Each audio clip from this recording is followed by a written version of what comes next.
اکرم صلی اللہ علیہ وسلم کی 9 بیویاں زندہ تھیں جب آپ اس دنیا سے پردہ فرما گئے تھے، لیکن آپ نے ساری زندگی اپنے کپڑے خود دھوئے۔ اگر کبھی کپڑا پھٹ جاتا تو آپ خود پیون لگاتے۔ آپ حضرت عائشہ سے نہیں کہتے، کبھی آپ نے حضرت میمونہ سے نہیں کہا کہ میرا جوتا پھٹ گیا ہے، آپ خود اس جوتے کو ٹھیک کرتے۔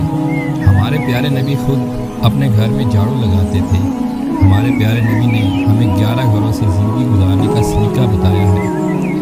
حضرت محمد صلی اللہ علیہ وسلم حضرت عائشہ سے فرماتے ہیں کہ اے عائشہ، مجھے موت اچھی لگنے لگ گئی ہے جب سے مجھے یہ پتہ چلا ہے کہ آپ جنت میں میرے ساتھ ہوں گے۔ یہاں پر اگر چائے ٹھنڈی دے دی جائے تو عورت کو ذلیل کر دیا جاتا ہے، اگر کھانا ٹھنڈا دے دیا جائے تو عورت کو ذلیل کر دیا جاتا ہے۔